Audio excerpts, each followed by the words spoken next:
Dhe kjo është një fatkeqësi e madhe. Shumë e madhe. Lindja, rilindja e vetë gjyqësisë është e tmerrshme.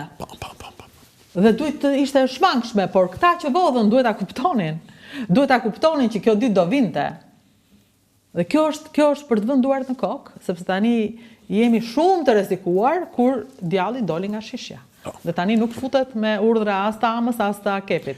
Keni parasysh që nuk është më në dorë të medias. Djalli doli nga shishja. Ata që dhanë mendimet pa drejta dhe i morën vetë tokat, nuk mund t'i gëzojnë. Ajo që ndodhi, vrasja e një avokati i cili s'kishte asnjë faj për atë që bëri. Duhet ta pranojmë, domethënë ishte një gafe madhe, domethënë zgjedhja e njeriu që s'kishte asnjë faj. Jo se duhet zgjidhë njëri me faj, nuk jam për ata, por jam duke thënë që vrasja zgjidhori djallin nga shishja. Ato kanë ardhur me paramendim edhe për këtë mendoj unë. Kanë ardhur me paramendim se ky gjykatës e kishte gjykuar një herë çështjen e këtyre. Edhe nuk i kishte dhënë të drejtë. Domethënë, kishte marrë atë vendim duke thënë që ju e keni marrë atë 20 metra, po për 45.000 metrëshin, se i bëhesh fjala për 60.000 metra katror. Kështu që unë mendoj që edhe këtu ai nuk duhet të kishte marrë këtë çështje për i gjykim, pavarësisht se aty era shorti. Ai duhet ndërhynte të bëhesh një short tjetër, duke thënë me shumë të drejtë që unë e kam gjykuar një herë këtë çështje. Pra nuk kam të drejtë ta rigjykoj.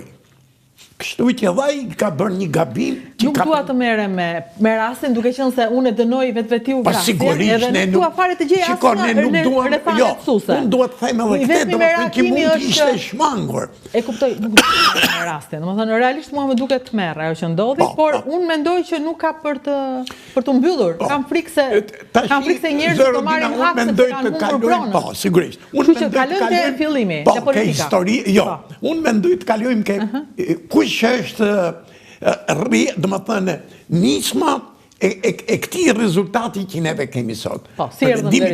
Mendimin tim, gjithë kjo zallamahi e madhe, gjithë kjo ngatresë e madhe që ka ardhur me pronat, ka filluar me ligjin 7501, për cilin unë e kam jetuar. Atëre, këtë do flasim. E kam ligjin në fillim, të lutem një foto të ligjit 7501 në ekran.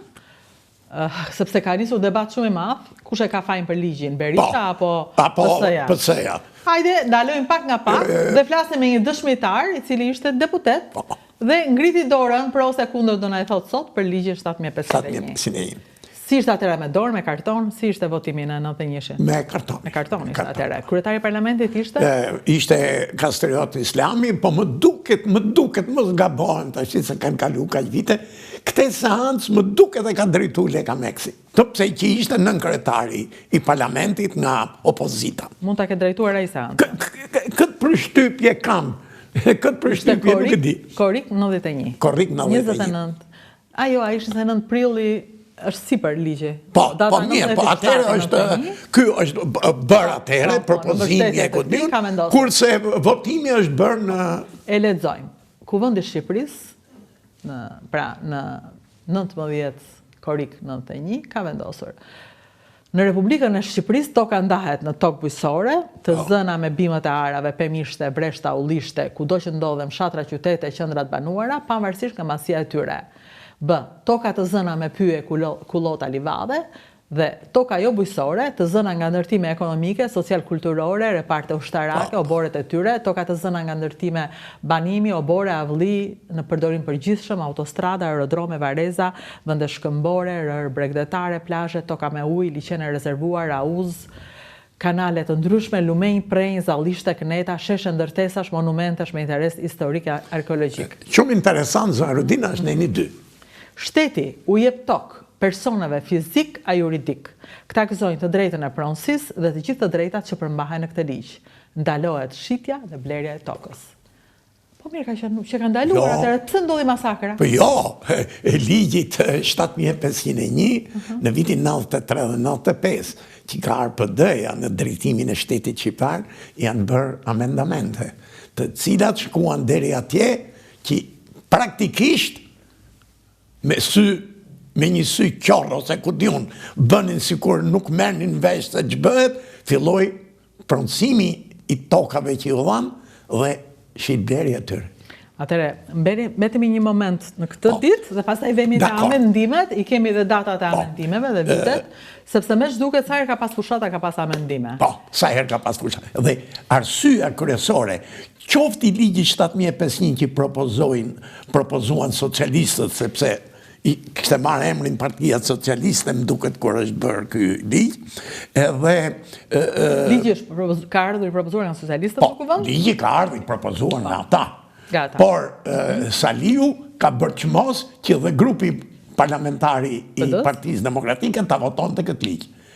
Edhe këtë ligj, me sa më kujtohet mua... Atëre, flasim për korikun e 91-shit. Flasim për korikun. 7501. Ti lezoj një sekund nenet dhe pastaj shkoj aty. Neni 3. Toka bujqësore, u jepet në pronësi ose përdorim personave juridika fizik vendas pa shpërblim. Pra, ta ja pa shpërblim, në pronësi dhe përdorim, por ti nuk e shet dot. Nuk e shet dot. Edhe binim ka pasë një tjetër në qofë se ti nuk e përdorim. Neni 4, persona juridika fizik tuaj jepet në përdorim me qira truall për ndërtim, qëllimi dhe koha e përdorimit përcaktohen me kontratë, qiraja e trullit caktohet në bazë të qëllimit përdorimit dhe ndodhës dhe kushteve ekonomike sipas kritereve, familjet anëtare të kooperativës bujqësore pas ndarjes së tokës kanë të drejtë të shkëputen dhe të dalin subjekt më vete, duke marrë në pronësi tokën bujqësore që u takon nga tërësia e subjektit ku bëjnë pjesë, sasia dhe vendi ku do t'jepet toka, etj. Pra, vjen ky ligj i propozuar nga Partia Socialiste, grupi parlamentar i PS-s. Si votohet? Ligji votohet sigurisht, ata kishin shumicën edhe sikur PD-ja të votonte i gjitha kundra, ai ligj do të kalonte. Duke menduar që në atë kohë Shqipëria 70% të popullsisë e kishte në fshat, edhe bilem një nga arsyet pse socialistët e fituan, sepse në fshat ishte akoma ai mentaliteti i vjetër dhe nuk e mësuar, domethënë 45 vjet në sistemin komunist dhe që bëri që Partia Socialiste të merrte shumicën absolute në votimin e parë dhe në parlamentin. Pra, erdhi nga PS-ja ky ligj, projekt ligj, dhe me votat e PS-s mund të fitonte. Mund të fitonte. Si reagoi Partia Demokratike? Për të mos humbur votat e fshatarësisë, Partia Demokratike duket për atë pikësynimin e saj që mendonte që do të merrte së shpejti dhe ajo me rotacion pushtetin politik, të mos i humbte votat e fshatarëve, bëri çmos për ta votuar dhe këta, domethënë që edhe neve jemi për ta marrë fshatarë tokën. Do me thënë, ju ishit deputet, ju tha votoni? Po, na thanë, po, është thënë që ta votonim, kur u bëm mbledhja e grupit parlamentar. Kryetari i grupit parlamentar ju tha votoni, kush ishte kryetari i grupit? Po, ishte, Saliu fliste kryesisht, ishte Arben Imami, kryetari i grupit parlamentar, po që rëndësi ka. Që të mos zgjatem në këte, kur u hodhe ai ligji për votim, me sa mbajmë mëndun, nga PD-ja mund të kenë qenë një 10 ose 12 vetë që kanë votuar kundra, nërmjet cilve unë edhe bëra çmos që të rritë që numrin.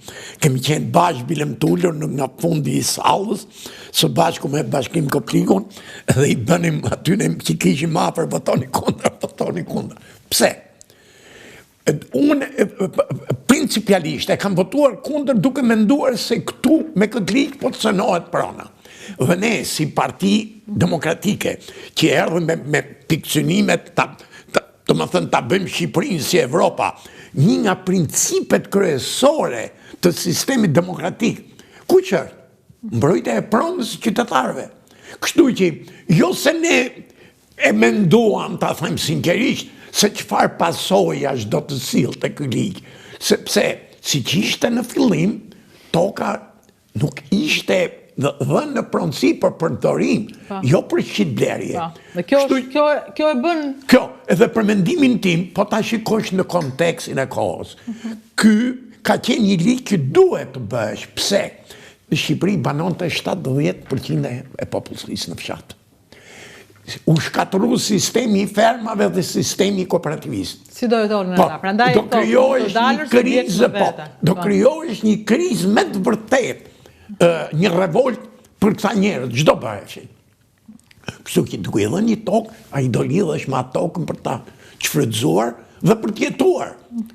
Kështu që nga kjo pikpamje, ligji në atë kohë mund të ketë qenë i vlefshëm në atë formë si që u servirë.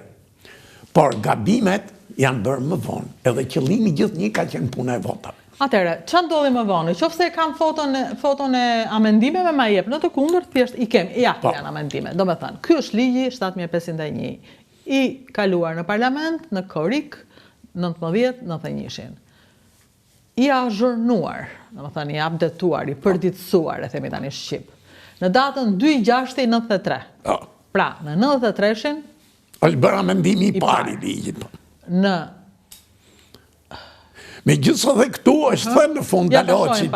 Çfarë thot? Në mbështetje të Nenit 16, datë për dispozitat kryesore kushtetutëse, me propozimin e Këshillit të Ministrave, Kuvendi po vendos. Toka ndahet të tokë bujësore, jo, është e njëjta kjo, është e njëjta.